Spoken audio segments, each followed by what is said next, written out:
لله نحمده ونستعينه ونستغفره ونعوذ بالله من شرور أنفسنا ومن سيئات أعمالنا من يهده الله فلا مضل له ومن يضلل فلا هادي له أشهد أن لا إله إلا الله وحده لا شريك له وأشهد أن محمدا عبده ورسوله أما بعد فإن خير الحديث كتاب الله وخير الهدي هدي محمد صلى الله عليه وسلم وشر الأمور محدثاتها وكل محدثة بدعة وكل بدعة ضلالة وكل ضلالة في النار. میرے بھائیو، آپ جانتے ہیں کہ امام نووی رحمہ اللہ انہوں نے ایک کتاب لکھی ہے جس کا نام ہے الاربعین. الاربعین عربی میں 40 کو کہتے ہیں، یعنی کہ یہ وہ کتاب ہے جس میں امام نووی رحمہ اللہ نے نبی علیہ السلام کی احادیث میں سے 40 چن کر حدیثیں جمع کر دی ہیں. وہ 40 حدیثیں جن کے بارے میں امام نووی رحمہ اللہ کہتے ہیں، یہ سمجھتے ہیں کہ یہ 40 حدیثیں اسلام میں بنیادی اہمیت رکھتی ہیں. اس سلسلے میں 3-4 حدیثیں پہلے ذکر ہو چکی ہیں، اور ترتیب سے آج والی حدیث جو ہے وہ حدیث ہے جسے جناب عائشہ رضی اللہ عنہا روایت کرتی ہیں. جناب عائشہ نبی علیہ السلام کی بیگم اور آپ کی تمام بیگموں میں سے وہ واحد بیوی ہیں جو کمواری تھی، جن کی پہلے شادی نہیں ہوئی تھی. 9 سال کی عمر میں نبی علیہ السلام سے شادی ہوئی. جناب ابوبکر صدیق رضی اللہ عنہ کی بیٹی ہیں اور اسلام کے لیے ان کی بہت سی خدمات ہیں. اسلام کے لیے، مسلمانوں کے لیے نبی علیہ السلام کی احادیث انہوں نے جمع کی اور امت کے سامنے رکھی. ان احادیث میں سے ایک حدیث یہ ہے، کہتی ہیں کہ فرمایا نبی علیہ السلام نے من احدث فی امرنا ھذا ما لیس منہ فہو رد. من عربی زبان کا لفظ ہے. من کہتے ہیں جو، جسے، اور جو کے لفظ میں عربی زبان میں سارے لوگ آ جاتے ہیں. من احدث فی امرنا ھذا، جو بھی ہمارے اس دین میں کوئی نیا کام نکالے، کوئی نیا کام داخل کرے، ما لیس منہ، جو اس دین میں پہلے سے موجود نہیں ہے، فہو رد، اس کا یہ کام مردود ہے، ریجیکٹ ہے، ناقابل قبول ہے. نبی علیہ السلام یہ کہہ رہے ہیں کہ کوئی بھی شخص ہو، جتنا بھی بڑا کوئی عالم دین ہو یا کوئی جاہل ہو، کوئی نیک ہو یا فاسق و فاجر ہو، کوئی بھی آدمی اس دین میں اگر کوئی نئی چیز داخل کرے گا تو وہ نئی چیز جو ہے وہ قابل قبول نہیں ہے. کیونکہ اللہ تبارک و تعالیٰ نے آج سے 1400 سال پہلے سورہ مائدہ کی آیت نازل کر دی تھی کہ الیوم اکملت لکم دینکم واتممت علیکم نعمتی ورضیت لکم الاسلام دینا. فرمایا اللہ تبارک و تعالیٰ نے آج میں نے تم پہ تمہارا دین مکمل کر دیا ہے، اور جو شے پہلے سے مکمل ہو اس میں اور داخل کریں گے تو فائدہ نہیں ہوگا، نقصان ہو سکتا ہے. پانی کا گلاس بھرا ہوا ہو، مکمل طور پہ فل ہو، اس میں اور پانی ڈالیں گے تو کیا ہوگا؟ باہر نکلے گا اور باہر اس کرسی کے اوپر گرے گا اور اسے خراب کرے گا، گلاس کو اس کا کوئی فائدہ نہیں ہوگا. تو نبی علیہ السلام جو دین لے کر آئے ہیں بالکل مکمل ہے، کامل ہے، کسی قسم کی کمی بیشی کی کوئی گنجائش نہیں ہے. اور یہ معاملہ اس حد تک واضح ہے کہ علماء کرام نے قرآن و حدیث کی نصوص کو سامنے رکھ کے یہ کہا ہے کہ کسی بھی عمل کے قبول ہونے کی 2 شرطیں ہیں. کوئی بھی عمل ہو اس کے قبول ہونے کی میرے بھائیوں کتنی شرطیں سے کیا جائے، اللہ کے لیے ہو اور اس کا مقصد شہرت حاصل کرنا نہ ہو، ریاکاری نہ ہو، رب کی رضا کے لیے وہ کام کیا جائے، یہ پہلی شرط ہے۔ اور دوسری شرط یہ ہے کہ وہ عمل نبی علیہ الصلوۃ والسلام کے طریقہ کار کے مطابق ہو۔ اگر ایک آدمی نماز پڑھتا ہے سنت کے عین مطابق، لیکن پڑھنے کا مقصد یہ ہے کہ لوگ کہیں کہ یار یہ کتنی اچھی نماز پڑھتا ہے، تو کیا اس کا یہ عمل قبول ہوگا؟ حالانکہ پوری نماز نبی علیہ الصلوۃ والسلام کے طریقے کے عین مطابق ادا کی ہے، لیکن چونکہ نیت صاف نہیں ہے، اللہ کے ہاں یہ عمل قابل قبول نہیں ہے۔ دوسرا آدمی نیک نیتی سے کوئی کام کرتا ہے، لیکن جو کام کر رہا ہے نبی علیہ الصلوۃ والسلام کے طریقے کے مطابق نہیں ہے، اس کا یہ عمل بھی قابل قبول نہیں ہے، چاہے قسمیں اٹھاتا رہے میری نیت بہت اچھی ہے، چاہے لوگ بھی ہمیں اس کے بارے میں گواہیاں دیتے رہیں کہ یار یہ بڑا نیک آدمی ہے، بڑا متقی آدمی ہے، بڑا پرہیزگار ہے، ہم کہیں گے اس کا تقوی اپنی جگہ پہ، اس کی پرہیزگاری اپنی جگہ پہ، اس کا نیک ہونا اپنی جگہ پہ، اس کی ولایت اپنی جگہ پہ، لیکن یہ عمل جو اس نے کیا ہے نبی علیہ الصلوۃ والسلام کے طریقے کے مطابق نہیں ہے، اس لیے ریجیکٹ ہے، مردود ہے، ناقابل قبول ہے۔ میرے بھائیو، اس سلسلے میں چند ایک احادیث آپ کے سامنے رکھوں گا جن احادیث سے یہ مسئلہ سمجھنے میں آسانی ہو جائے گی۔ آج ایک دنیا اس مغالطے میں ہے کہ جو عمل نیک نیتی سے کیا جائے وہ ٹھیک ہے، اور جس عمل کو ہماری عقل کہے کہ اچھا لگ رہا ہے ہم سمجھتے ہیں کہ وہ ٹھیک ہے۔ آئیے ایک حدیث آپ کے سامنے رکھتا ہوں۔ اس حدیث کو امام بخاری رحمہ اللہ نے روایت کیا ہے، اور آپ سے نقل کرنے والے صحابی کا نام ہے جناب انس ابن مالک رضی اللہ عنہ۔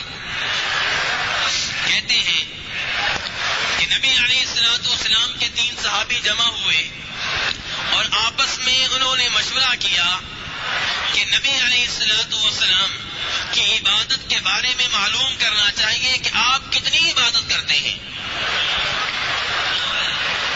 نبی علیہ الصلوۃ والسلام کے گھر تشریف لائے، لیکن آپ علیہ الصلوۃ والسلام گھر میں موجود نہیں تھے۔ جو حاضر ناظر اس کے بارے میں بھی کہہ سکتے ہیں کہ موجود نہیں تھے۔ جو حاضر ناظر ہو، جس کے بارے میں عقیدہ بنا لیا جائے کہ وہ حاضر ہے ہر جگہ، کیا اس کے بارے میں لفظ صحیح ہے کہ آپ گھر میں نہیں تھے؟ پتہ چلا یہ عقیدہ صحیح نہیں ہے۔ نبی علیہ الصلوۃ والسلام جب گھر میں ہوتے تھے تو مسجد میں نہیں ہوتے تھے، جب مسجد میں ہوتے تھے تو گھر میں نہیں ہوتے تھے، جب مکہ میں تھے تو مدینہ میں نہیں تھے، جب مدینہ میں تھے تو مکہ میں نہیں تھے، جب بدر میں تھے تو احد میں نہیں تھے، جب احد میں تھے تو بدر میں نہیں تھے، جب دنیا میں تھے تو آخرت میں نہیں تھے، جب آخرت میں ہے تو دنیا میں نہیں ہے۔ تو نبی علیہ الصلوۃ والسلام گھر میں نہیں تھے۔ جناب عائشہ رضی اللہ عنہا سے ان 3 صحابیوں نے پوچھا کہ ہمیں بتائیے کہ نبی علیہ الصلوۃ والسلام کس قدر عبادت کرتے ہیں۔ یہ 3 صحابہ کرام بڑی اچھی نیت لے کر آئے ہیں، اور ان کی ارادے بہت بلند ہیں، ان کے عزائم بہت بلند ہیں، نبی علیہ الصلوۃ والسلام کی طرح نیکیاں کرنا چاہتے ہیں۔ جناب عائشہ رضی اللہ عنہا نے نبی علیہ الصلوۃ والسلام کی عبادت کا حال ان کے سامنے رکھ دیا، جس کا تذکرہ تفصیل کے ساتھ اس حدیث میں تو نہیں، دیگر حدیث میں آیا ہے۔ مثلا کہ نبی علیہ الصلوۃ والسلام نفلی روزے رکھنے پہ آتے تو رکھتے ہی چلے جاتے۔ امہات المؤمنین رضوان اللہ علیہن اجمعین کہتی ہیں کہ ہم یہ خیال کرتے کہ اب آپ ناغہ نہیں کریں گے، لیکن پھر آپ ناغے بھی کر لیا کرتے تھے۔ رات کو نماز پڑھتے تو اتنی لمبی نماز پڑھتے کہ آپ کے بابرکت پاؤں، آپ کے پاک پاؤں میں ورم پڑ جاتا، سوج جایا کرتے تھے۔ کتنی لمبی نماز ہوگی؟ جناب حذیفہ نے بتایا ہے نا کہ ایک دفعہ نبی علیہ الصلوۃ والسلام رات کی نماز پڑھ رہے تھے، آپ تنہا نماز پڑھ رہے تھے، میں آ کے ساتھ کھڑا ہو گیا، آپ کو امام بنا لیا۔ نبی علیہ الصلوۃ والسلام امامت کی نیت سے کھڑے نہیں ہوئے تھے، جناب حذیفہ نے بعد میں آ کے آپ کو امام بنا لیا، اور کہتے ہیں کہ میرا خیال تھا کہ 100 رکعتیں پڑھیں گے اور آپ رکوع میں چلے جائیں گے. سورہ بقرہ شروع کر رکھی تھی, 100 آیتیں گزر گئیں. 100 آیتیں کیا گزری, سورہ بقرہ بھی گزر گئی اور آپ رکوع میں نہیں گئے. سورہ بقرہ کے بعد آپ نے کون سی سورت شروع کر دی؟ سورہ نساء.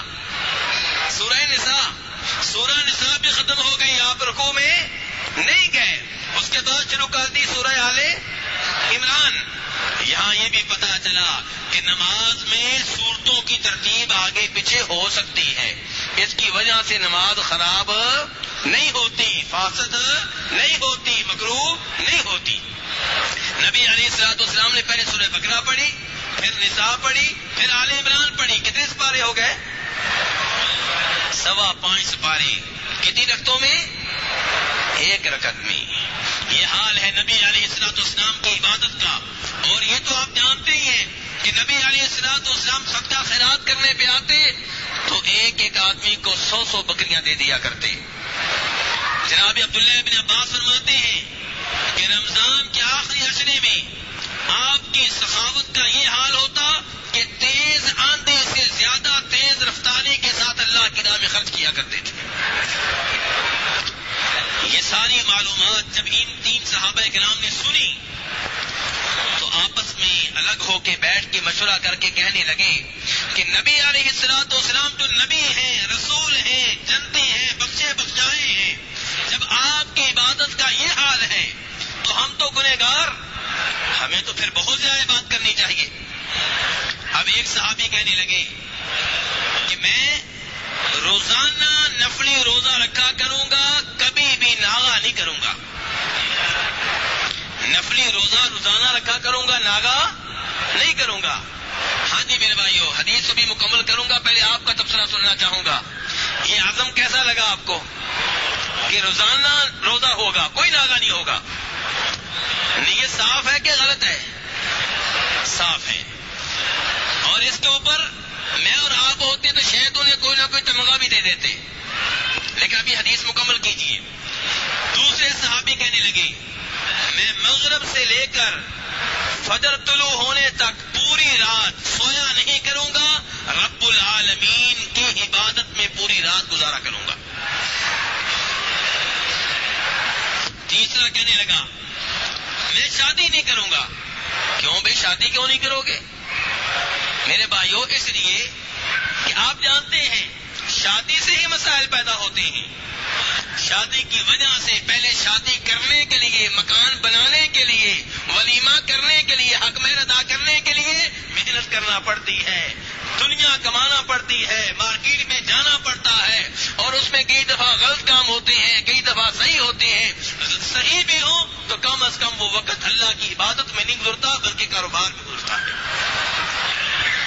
اور جب شادی ہو جائے پھر جی بیوی کا خرچہ آپ کے ذمے, بچوں کا خرچہ آپ کے ذمے, بیوی کو بھی ٹائم دینا ہے, بچوں کو بھی ٹائم دینا ہے, تو شادی نہ کریں تاکہ سارا ٹائم ہی اللہ کی عبادت میں گزرے.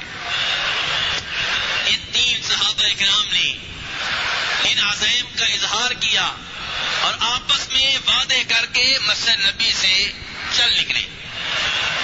جب نبی علیہ الصلوۃ والسلام گھر میں تشریف لائے, جناب عائشہ رضی اللہ عنہا نے پوری کہانی ان کے سامنے رکھی, پورا واقعہ ان کے سامنے رکھا. میرے بھائیو, اب نبی علیہ الصلوۃ والسلام نے آگے سے کیا کہا ہوگا؟ یہ تینوں جنتی ہیں جی,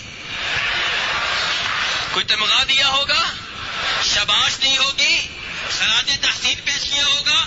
اگر آج 15ویں صدی کی عقل سے پوچھیں تو 15ویں صدی کی عقل یہی کہے گی کہ اس عمل پہ یہ تینوں عظیم آدمی مبارکباد کے مستحق ہیں, خراج تحسین کے حقدار ہیں, شاباش کے حقدار ہیں. لیکن نبی علیہ الصلوۃ والسلام نے جب یہ گفتگو سنی پورے مدینہ کو جمع کر لیا اور تاریخی خطبہ ارشاد فرمایا. اس میں فرمایا ان لوگوں کا کیا حال ہے جن لوگوں نے یہ باتیں کی ہیں, میں تمہارا نبی, میں تم میں سے سب سے زیادہ اللہ سے ڈرنے والا, تم میں سے سب سے زیادہ متقی اور پرہیزگار, اس سب کے باوجود میں نفلی روزے بھی رکھتا ہوں, نازے بھی کرتا ہوں, رات کو تہجد بھی ادا کرتا ہوں, رات کو نیند بھی پوری کرتا ہوں, میں نے شادیاں بھی کر رکھی ہیں. یہ ہے میری سنت, یہ ہے میرا طریقہ. جس نے میری سنت سے, میرے طریقے سے راز کیا وہ مجھ میں کیا پتا چلا کہ صرف نیت صاف ہونا کافی نہیں ہے. نبی علیہ الصلوۃ والسلام کو کراس کرنے کی اجازت نہیں ہے. حالانکہ کیا وہ کر رہے تھے کہ روزانہ روزہ رکھیں گے. عبادت ہے، روزہ عبادت ہی تو ہے، لیکن نبی علیہ الصلوۃ والسلام کو کراس کیا جا رہا ہے. رات پوری رات جاگا کریں گے اور روزانہ جاگا کریں گے، ساری رات اللہ کی عبادت میں گزرے گی، لیکن طریقہ عبادت میں نبی علیہ الصلوۃ والسلام کو کراس کیا جا رہا ہے. اس لیے نبی علیہ السلام نے فرمایا مجھے کراس کرنے والے، میرے طریقے سے رات کرنے والے، میرے طریقے سے تجاوز کرنے والے مجھ میں سے نہیں ہیں. پتہ پھر وہی چلا جو میں نے کہا تھا کہ کسی بھی عمل کے قبول ہونے کے لیے دو شرطیں ہیں. نمبر ایک، نیت صاف ہو، نیت درست ہو، خلوص کے ساتھ عمل کیا جائے، اور نمبر دو، اس عمل کے اوپر مدینہ والے کی مہر لگی ہوئی ہو. جس عمل کے اوپر مدینہ والے کی مہر نہیں ہے، ان کی اسٹیمپ نہیں ہے، جتنی بھی نیک نیکی سے آپ وہ عمل کریں وہ اللہ کے ہاں قابل قبول نہیں ہے. اگر اللہ نے ہر ایک کو طریقہ عبادت میں آزادی دے رکھی ہوتی تو اللہ تبارک و تعالیٰ قرآن پاک نازل کر دیتے اور کسی نبی رسول کو نہ بھیجتے. لیکن نہیں، اللہ نے کہا کہ جیسے عبادت صرف میری کرنی ہے ویسے یہ بھی ضروری ہے کہ طریقہ عبادت میرے محمد علیہ الصلوۃ والسلام کا اختیار کرنا ہے. میرے بھائیوں، ترمذی شریف کی روایت ہے، ترمذی شریف کی روایت ہے، عبداللہ بن عمر رضی اللہ عنہما ایک جگہ بیٹھے ہوئے تھے. ان کے پہلو میں ایک آدمی اور بیٹھا ہوا تھا. اسے چھینک آئی. چھینک آئے تو کیا کہنا چاہیے؟ الحمدللہ. لیکن اس آدمی نے کیا کہا؟ الحمدللہ والسلام علی رسول اللہ. کہ اللہ کی حمد و ثنا بیان کرتا ہوں، چھینک آنے کے موقع پہ اللہ کی حمد و ثنا بیان کرتا ہوں اور نبی علیہ الصلوۃ والسلام پہ سلام پڑھتا ہوں.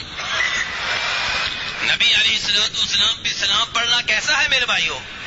بڑا عظیم عمل ہے. قرآن پاک میں آرڈر آیا ہے، یا ایھا الذین آمنوا صلوا علیہ وسلموا تسلیما. اے ایمان والو، نبی علیہ الصلوۃ والسلام پہ درود پڑھو اور آپ پہ سلام پڑھا کرو.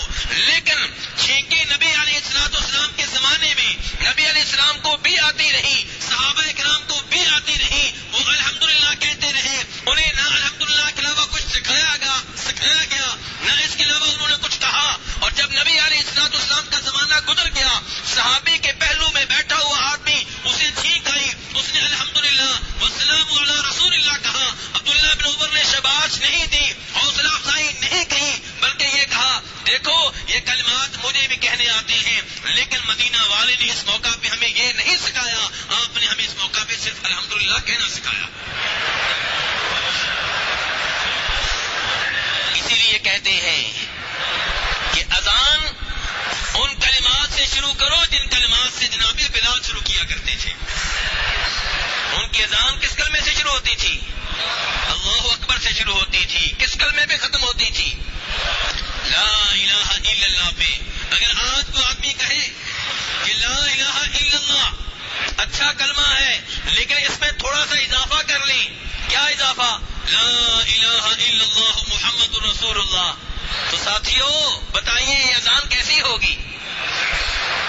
کیا یہی تو کہا ہے نا کہ محمد رسول اللہ، محمد اللہ کے رسول ہیں، اور یہ بات ٹھیک ہے، آپ اللہ کے رسول ہیں. تو اذان کے آخر میں اگر یہ کہہ دیا جائے لا الہ الا اللہ محمد رسول اللہ، کیا اذان درست ہوگی؟ کیا اللہ کے ہاں قابل قبول ہوگی؟ نہیں، اللہ کی قسم قابل قبول نہیں ہوگی، کیونکہ یہ وہ اذان نہیں ہے جو پیارے محمد علیہ الصلوۃ والسلام نے سکھائی ہے. آپ کے زمانے میں اذان کی ابتدا اللہ اکبر سے ہوتی رہی، اعوذ باللہ سے نہیں، بسم اللہ سے نہیں، الصلاۃ والسلام علیک یا رسول اللہ سے نہیں. اعوذ باللہ بھی اچھا کلمہ ہے، بسم اللہ بھی اچھا کلمہ ہے، الصلاۃ والسلام علیک یا رسول اللہ بھی بہت اچھا کلمہ ہے. تینوں کلمے اچھے ہیں، لیکن نبی علیہ الصلوۃ والسلام کو یہ کلمات کہنے آتے تھے، صحابہ کرام کو کہنے آتے تھے، انہوں نے اذان سے پہلے نہیں کہے. آج اگر کوئی کہے گا تو دین میں اضافہ کر رہا ہے. اس دین کو ویسے ہی رہنے دیا جائے جیسے نبی علیہ الصلوۃ والسلام ہمیں دے کر گئے تھے. عبداللہ ابن عمر رضی اللہ عنہما نے کہا تھا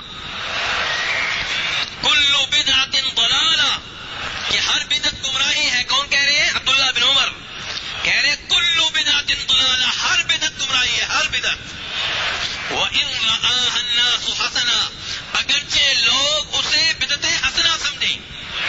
ہر بدعت گمراہی ہے اگرچہ لوگ اسے بدعت حسنہ سمجھیں.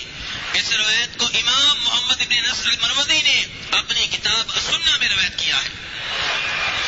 اور امام مالک رحمہ اللہ کہا کرتے تھے من ابتدع فی الاسلام بدعة یراها حسنة فقد زعم ان محمدا خان الرسالة صلی اللہ علیہ وسلم لأن اللہ تعالی یقول اليوم اکملت لکم دینکم واتممت علیکم نعمتی ورضیت لکم الاسلام دینا فما لم یکن یومئذ دینا لا یکون اليوم دینا. امام مالک کہتے ہیں کہ جو آدمی دین میں کوئی کسی نئی چیز کا اضافہ کرے، کوئی بدعت لے کر آئے اور پھر کہے جی یہ بدعت لے لو کیونکہ یہ بدعت اچھی ہے، یہ بدعت بری نہیں ہے، تو وہ یہ سمجھتا ہے، وہ یہ کہنا چاہتا ہے کہ نعوذ باللہ نبی علیہ الصلوۃ والسلام نے رب کا دین پہنچانے میں خیانت کی ہے. کیوں؟ امام مالک سمجھاتے ہیں کیوں، وجہ کیا ہے. کہتے ہیں اس لیے کہ اللہ نے تو کہہ دیا میں نے دین مکمل کر دیا. اب اللہ نے تو مکمل کر دیا، ساری جو خیر تھی وہ بتا دی، سارا جو شر تھا وہ بتا دیا، دین سارے کا سارا دے دیا. اب ایک آدمی اٹھتا ہے کہتا ہے نہیں، خیر کا ایک کام اور بھی ہے جو نبی علیہ السلام نے نہیں بتایا تھا، جو صحابہ کرام نے نہیں بتایا تھا. اب اللہ نے کہا کہ دین مکمل کر دیا، یہ کہتا ہے نہیں ابھی کچھ چیزیں باقی ہیں. اس کا مطلب یہ ہے کہ نبی علیہ الصلوۃ والسلام کو چیزیں بتائی گئی تھی اور آپ نے امت تک نہیں پہنچائی. پھر فرماتے ہیں کہ جو چیز نبی علیہ الصلوۃ والسلام کے زمانے میں دین نہیں تھی وہ آج دین نہیں بن سکتی. امام ابو داؤد رحمہ اللہ روایت کرتے ہیں جناب ارباز ابن ساریہ سے. ارباز ابن ساریہ کہتے ہیں کہ نبی علیہ الصلوۃ والسلام نے ہمیں ایک دفعہ خطبہ ارشاد فرمایا خطبہ بڑا بلیغ قسم کا تھا، بڑا پر اثر خطبہ تھا. صحابہ کرام نے خطبہ سننے کے بعد کہا کہ اللہ کے رسول علیہ السلام ایسے لگتا ہے کہ جیسے کسی آدمی کا الوداعی خطبہ ہو، آپ ہمیں مزید نصیحت کریں. تو نبی علیہ الصلوۃ والسلام نے مزید نصیحت کی، مزید وصیت کی اور فرمایا اوصیکم بتقوی اللہ والسمع والطاعہ. لوگوں میں تمہیں تاکید کرتا ہوں کہ اللہ سے ہر حال میں ڈرتے رہنا، اللہ سے ہر حال میں ڈرتے رہنا، ہر وقت اللہ سے ڈرتے رہنا. یعنی کہ کوئی بھی بات کرنے سے پہلے، کوئی بھی عمل کرنے سے پہلے یہ سوچ لینا کہ اس عمل سے رب راضی ہوگا کہ ناراض ہوگا. اگر وہ عمل ایسا ہو کہ رب راضی ہوگا تو کر لینا، اور اگر عمل ایسا ہو جس سے خطرہ ہو کہ رب ناراض ہو جائے گا تو اس سے دور رہنا. اور دوسری نصیحت یہ کرتا ہوں کہ والسمع والطاعہ، تمہارے حکمران جو بھی ہو، تمہارا حکمران جو کوئی بھی ہو، اس کی بات دھیان سے سننا، والطاعہ، اور اس کی بات ماننا، اس کی نافرمانی نہ کرنا.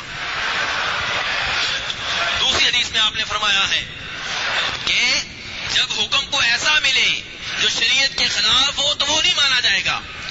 اس کے علاوہ جتنے بھی احکام ہیں، جو بھی آپ کا حکمران کہے، جو بھی آپ کا وزیر اعظم کہے، جو بھی آپ کا بادشاہ کہے، جو بھی آپ کا خلیفہ کہے، میرے بھائیوں بات ماننی چاہیے. افسوس سے کہنا پڑتا ہے آج انگریزوں نے، آج مغرب نے ہمارے ذہنوں پہ جمہوریت کا بھوت ایسا سوار کر دیا ہے کہ ہم وقت کی حکومت کے خلاف بولنا بہادری سمجھتے ہیں. جبکہ قرآن پڑھ کے دیکھیں، نبی علیہ الصلوۃ والسلام کی حدیث پڑھ کے دیکھیں، وہاں سے آپ کو پتا چلے گا. اپنی حکومت سے تعاون کرو، ان کی بات مانو، ان کے احکامات پہ عمل کرو. ہاں جہاں کہیں وہ کوئی ایسا آرڈر دیں جو شریعت کے خلاف ہو تو وہ آرڈر نہ مانو، باقی آرڈر پہ بھی ماننے ہیں. لیکن ہمارے ہاں جو کوئی جتنا زیادہ وقت کے حکمران کے خلاف بولے اس کو لوگ اتنا زیادہ اچھی نگاہوں سے دیکھتے ہیں. میرے بھائیوں، مسلمان قوم آپس میں لڑے، اسلام اس کی حوصلہ افزائی کیسے کر سکتا ہے؟ اسلام میں اس بات کا کوئی تصور نہیں ہے کہ یہ حکمران ہے اور یہ اپوزیشن لیڈر ہے، یہ حکمران ہے اور باقی سب اس کے ساتھی ہیں، کوئی اس کا مخالف نہیں ہے. ہاں جہاں کہیں وہ غلط آرڈر دے گا وہ آرڈر کوئی بھی نہیں مانے گا. لیکن وہاں بھی یہ نہیں کہا گیا کہ چونکہ غلط آرڈر آیا ہے تلوار لے کے میدان میں آ جاؤ، کلاشنکوف لے کے میدان میں آ جاؤ، بم دھماکے کرو، فوجیوں کو مارو، پولیس کو مارو، سرکاری ملازمین کو مارو. غلط ہے، اسلام کے خلاف ہے سب کچھ. والسلام کیا فرما رہے ہیں کہ علیکم بالسمع والطاعہ، اپنے حکمران کی بات دھیان سے سنو، توجہ سے سنو اور اسے مانو. آپ نے خبردار کیا اگرچہ تمہارا حکمران غلام ہو اور حبشی ہو. اتنا کیا گزرا حکمران، خاندانی نہیں ہے، غلام ہے اور حبشی ہے، کالا. دوسری حدیث میں آتا ہے چاہے اس کا آدھا سر ہو. اتنا کیا گزرا، آدمی حکمران بن گیا ہے، اب اس کی بات مانے، جیسے بھی بنا ہے، جہاں سے بھی آیا ہے، اب اس کی بات ماننی ہے. اس کے بعد فرماتی ہے نبی علیہ السلام کہ تم میں سے جو کوئی زندہ رہے گا فَسَيَرَىٰ اخْتِلَافًا كَثِيرًا، وہ دیکھے گا کہ میرے بعد بہت سے اختلافات ظاہر ہوں گے، لوگوں میں بڑا اختلاف ہوگا. پھر کیا کریں اللہ کے رسول علیہ السلام اس موقع پہ فرمایا علیکم بسنتی وسنت الخلفاء الراشدین المہدیین. اس موقع پہ تم میری سنت کو، میرے طریقے کو مضبوطی سے تھامے رکھنا، میرے نیک خلفاء جو ہوں گے ان کے طریقے کو مضبوطی سے تھامے رکھنا. وعضوا علیہا بالنواجذ، انہیں نہ چھوڑنا، داڑھوں کے ساتھ مضبوطی سے ہمارے طریقے کو پکڑ لینا. فرمایا وَإِيَّاكُمْ وَمُحْدَثَاتِ الْأُمُورِ، نئے نئے جو کام ہوں گے دین میں ان سے دور رہنا. فَإِنَّ كُلَّ مُحْدَثَةٍ بِدْعَةٍ، ہر نیا کام دین میں بدعت ہے. وَكُلَّ بِدْعَةٍ ضَلَالَةٍ، اور ہر بدعت گمراہی ہے. میرے بھائیوں اس لیے ہر بدعت سے دور رہیں، چاہے وہ عید میلاد النبی علیہ السلام ہو محبت کے نام پہ. بدعتیں کرنے والے ان کی نیت صاف ہوتی ہے، ہم پہلے سے آپ کو بتا رہے ہیں. آج کتنے بھائی ہیں جو عید میلاد النبی علیہ السلام کا اہتمام کرتے ہیں، ان سے پوچھو کیوں، کہتے ہیں محبت کا اظہار کرتے ہیں. محبت کا اظہار اپنے اپنے طریقے سے ہوگا؟ نہیں، محبت کا اظہار اس کے طریقے بھی قرآن و حدیث نے بتا دیے ہیں. محبت بھی ویسے ہوگی جیسے صحابہ کرام رضوان اللہ علیہم اجمعین نے کی ہے. اگر عید میلاد النبی منا کر محبت کرنا درست ہوتا تو جناب ابو بکر صدیق کبھی بھی اس محبت سے پیچھے نہ رہتے، جناب عمر فاروق پیچھے نہ رہتے، جناب عثمان پیچھے نہ رہتے، جناب علی پیچھے نہ رہتے. 1,00,000 سے زائد صحابہ کرام، ان میں سے کسی کی عقل میں یہ بات نہیں آئی کہ میں آپ کا میلاد منا کے محبت کا اظہار کروں، اور آج تمہاری عقل میں یہ بات آ گئی ہے. لوگ کہتے ہیں نہیں یہ ٹھیک ہے، ہمارے پاس دلیل ہے. کیا دلیل ہے جی؟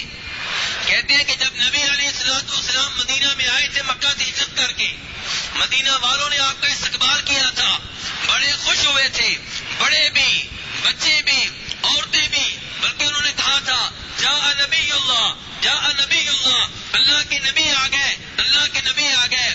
میرے بھائی بالکل صحیح کہا آپ نے.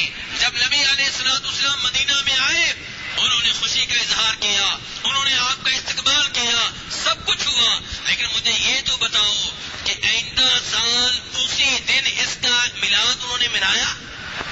اس دن کو بطور عید انہوں نے منایا؟ جس دن مدینہ میں آپ داخل ہوئے تھے کیا انہوں نے کہا کہ یہ دن آئندہ ہر سال ہم منایا کریں گے؟ جب خوشی آتی ہے خوشی منانے سے کوئی نہیں روکتا. مسئلہ یہ ہے کہ اس کو عید بنا لینا، ہر سال اس کا تہوار منائیں گے، بطور عید منائیں گے، اس کی دلیل چاہیے. جب بدر کی لڑائی میں مسلمانوں نے فتح حاصل کی، مسلمان خوش ہوئے، سب کچھ ہوا. جب آئندہ سال وہ دن آیا کیا انہوں نے وہ دن منایا کہ آج وہ بدر والا دن ہے اس لیے اس کو بطور عید منائیں گے، خوشی کے منائیں گے؟ نہیں. بچہ پیدا ہوتا ہے کس کو خوشی نہیں ہوتی، لیکن مسئلہ یہ ہے کہ کیا اس کا برتھ ڈے منانا جائز ہے کہ نہیں، کیا اس کی سالگرہ منانا جائز ہے کہ نہیں. بچہ جب خوش ہوگا پھر تو خوشی منانی ہی منانی ہے. مسئلہ یہ ہے کہ اس دن کو بطور عید اپنا لینا، ہر سال وہی دن منانا، یہ مسئلہ ہے. یہ اگر نبی علیہ السلام نے کیا ہے تو ہمیں بتائیں، کسی صحابی نے کام کیا ہے تو ہمیں بتائیں. ایسی کوئی چیز آپ کو نہیں ملے گی. ایسے ہی کچھ لوگ نبی علیہ السلام جس موقع پہ معراج کے لیے گئے تھے اس رات کو، شب معراج کو بطور عید کے منانا شروع ہو گئے ہیں.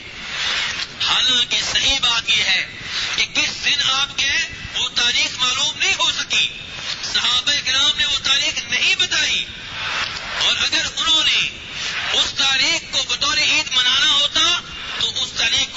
رکھتے، مناتے اور نسل در نسل ہم تک وہ تاریخ پہنچ جاتی، لیکن صحابہ کرام نے ایسی کوئی تاریخ نہیں بتائی.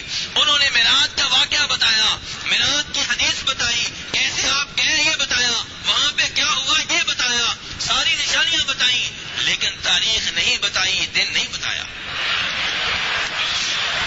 تو اس سے بھی پتا چلا میرے بھائیوں، ایسے یہ تیجا، یہ 7واں، یہ 40واں، یہ برسی، یہ عرس، میرے بھائیوں یہ سارے کام بدعت ہیں، دین کے خلاف ہیں، دین ان کی اجازت نہیں دیتا. ہمارے وہ بھائی جو کسی وجہ سے بدعات کا شکار ہیں، وہ کہتے ہیں نہیں جی یہ کام ٹھیک ہے. کیسے ٹھیک ہے؟ کہتے ہیں ہمارے پاس ایک حدیث ہے. کون سی حدیث ہمیں بھی بتاؤ. کہنے لگے حدیث مسلم شریف میں آتی ہے. کہہ جی اس حدیث میں، کہتے ہیں کہ اس حدیث میں نبی علیہ السلام نے فرمایا تھا کہ من سن فی الاسلام سنتا حسنہ، کہ جس نے اسلام میں کچھ اچھا طریقہ جاری کیا، فلہ اجرها واجر من عمل بها بعد من غیر ينقص من اجورهم شیء، کہ جس نے اسلام میں اچھا طریقہ جاری کیا اس کو اچھا طریقہ جاری کرنے کا ثواب ملے گا، اور جو لوگ اس کو دیکھ کے اس اچھے طریقے کے اوپر عمل کریں گے ان کا ثواب ایسے ملے گا، عمل کرنے والوں کو بھی ملے گا، طریقہ جاری کرنے والے کو بھی ملے گا، کسی کے ثواب میں کوئی کمی نہیں ہوگی. کہتے ہیں لو جی یہاں سے پتا چل گیا کہ بدعت حسنہ کی خیر ہے. اچھی بدعت ہو تو کوئی مسئلہ نہیں. میرے بھائیوں نبی علیہ الصلوۃ والسلام نے بدعت حسنہ نہیں کہا، سنہ حسنہ کہا ہے. من سن فی الاسلام سنتا حسنہ، سنتا حسنہ کہا ہے، بدعت حسنہ نہیں کہا. پہلی بات ہے. دوسری بات یہ ہے کہ اس روایت کو پورا پڑھ لیں، اس روایت کو پورا سن لیں، آپ کو مطلب آسانی سے معلوم ہو جائے گا. اس روایت کو امام مسلم نے، امام ابن ماجہ نے اپنی اپنی حدیث کی کتاب میں جگہ دی ہے. روایت کرنے والے صحابی کا نام ہے جناب جریر بن عبداللہ البجلی. کہتے ہیں کہ نبی علیہ الصلوۃ والسلام کے پاس ایک قوم آئی، ان کا تعلق مضر قبیلے سے تھا. فاقے کا شکار، بھوک ان کے چہرے میں نظر آ رہی تھی، بے لباس، معمولی سا لباس تھا، اور تلواریں انہوں نے ننگی لٹکائی ہوئی تھی، پاؤں میں جوتے نہیں تھے. نبی علیہ الصلوۃ والسلام نے ان کا اتنا برا حال دیکھا تو آپ کے چہرے کا رنگ تبدیل ہونا شروع ہو گیا. ظہر کی اذان کا وقت تھا، جناب بلال کو آرڈر دیا گیا، انہوں نے اذان کہی، نماز پڑھی گئی. نماز کے بعد نبی علیہ الصلوۃ والسلام ممبر پہ بیٹھے اور آپ نے خطبہ ارشاد فرمایا. خطبے میں آپ نے وہ آیتیں پڑھی جن سے یہ مطلب نکلتا تھا کہ اللہ کی راہ میں مال خرچ کیا جائے. اس کے بعد آپ نے کہا کہ ہر آدمی، نبی علیہ السلام کیا کہہ رہے ہیں سن لیجیے، ہر آدمی صدقہ خیرات کرے. کسی کے پاس دینار ہے تو دینار دے، دینار کسے کہتے ہیں؟ سونے کے سکے کو. جس کے پاس چاندی ہے وہ چاندی دے، درم. اور جس کے پاس گندم ہے وہ گندم دے، جس کے پاس کھجورے ہیں وہ کھجورے دے، جس کے پاس جو ہے وہ جو دے. اب صحابہ کرام میں خاموشی چھا گئی. نبی علیہ الصلوۃ والسلام کو افسوس ہونے لگا کہ آپ ایک آرڈر دے چکے ہیں اور اس کے اوپر عمل کرنے کے لیے کچھ نہیں رہا. پھر ایک انصاری صحابی اٹھے، گھر میں گئے، گھر سے ایک تھیلی اٹھا کر لائے. تھیلی سونے اور چاندی کے سکوں سے بھری ہوئی اور اتنی بھاری کہ صحابی سے اٹھائی نہیں جا رہی. بڑی مشکل سے اسے لے کر مسجد میں داخل ہوئے اور نبی علیہ الصلوۃ والسلام کی خدمت میں پیش کر دی. نبی علیہ الصلوۃ والسلام کا چہرہ خوشی سے تمتمانے لگا. ان کو دیکھ کر دیگر صحابہ کرام بھی اٹھے، ابو بکر بھی اٹھے، عمر بھی اٹھے، یہ بھی اٹھا، وہ بھی اٹھا. اب سونا بھی آ رہا ہے، چاندی بھی آ رہی ہے، کھجوریں بھی آ رہی ہیں، گندم بھی آ رہی ہے. ڈھیر لگ گیا مسجد میں، ایک ڈھیر غلے کا ہے، دوسرا کپڑوں کا ہے. نبی علیہ الصلوۃ والسلام بڑے خوش ہوئے. اس موقع پہ آپ نے فرمایا تھا کہ جس نے اسلام میں اچھا طریقہ شروع کیا اس کو اپنے عمل کا بھی ثواب ملے گا، اور جو اس کو دیکھ کے عمل کریں گے ان کا ثواب بھی ملے گا. اب یہ اچھا طریقہ یہاں پہ کیا تھا؟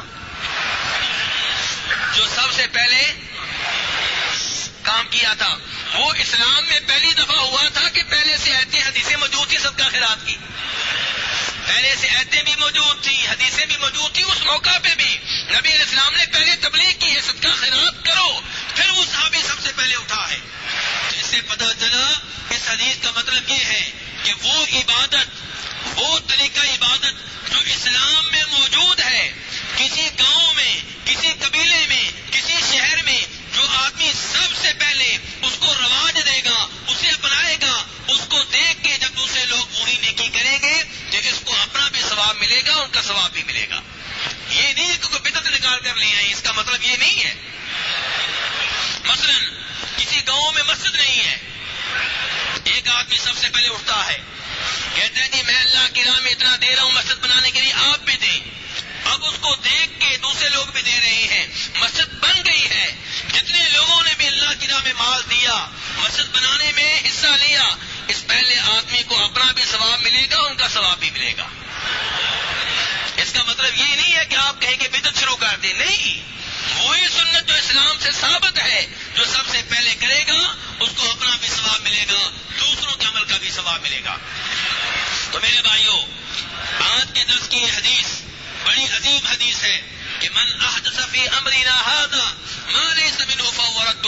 فرماتے ہیں نبی علیہ الصلوۃ والسلام، ہماری شریعت میں، ہمارے دین میں جو بھی آدمی نیا کام لے کر آئے گا وہ ریجیکٹ ہے، مردود ہے. لوگ کہتے ہیں اچھا جی پھر یہ سپیکر بدعت ہو گیا، یہ موبائل بدعت ہو گئے، یہ اینک بدعت ہو گئی، یہ کرسی پہ بیٹھنا بدعت ہو گیا. ارے اللہ کے بندے، ہم دنیا کی بات نہیں کر رہے، ہم دین کی بات کر رہے ہیں. دنیا کے بارے میں تو اللہ نے کہہ دیا هو الذی خلق لکم ما فی الارض جمیعا، کہ اس زمین کے اوپر جو بھی اللہ نے پیدا کیا ہے تمہارے لیے پیدا کیا ہے. اللہ نے عام اصول بتا دیا کہ اس دنیا پہ جو بھی چیز موجود ہے تمہارے لیے حلال ہے، جائز ہے، درست ہے، سوائے ان چند چیزوں کے جن سے روک دیا گیا. جن سے روک دیا گیا وہ چیزیں بتا دی گئی ہیں، اور جو حلال ہیں وہ نہ بھی بتائی ہو تو حلال ہے، کیونکہ اصول دے دیا ہے، ایک کلیہ بتا دیا ہے، قاعدہ بتا دیا گیا ہے. اور عبادت کی باری آتی ہے تو بتا دیا گیا کہ ہر عبادت منع ہے سوائے اس عبادت کے جس کے اوپر نبی علیہ الصلوۃ والسلام کی مہر لگی ہو. اللہ تبارک تعالیٰ سے دعا ہے کہ ہمیں ایسی حدیث کو صحیح معنوں میں سمجھنے کی توفیق نہ فرمائے، تاکہ ہم ہر قسم کی بدعتوں سے دور رہیں. جو بھی عبادت کریں سوچ سمجھ کے کریں، عبادت تھوڑی کریں لیکن وہ کریں جو نبی علیہ الصلوۃ والسلام سے ثابت ہو، طریقہ عبادت بھی نبی علیہ الصلوۃ والسلام سے ثابت ہو. میرے بھائیوں، اب میں آپ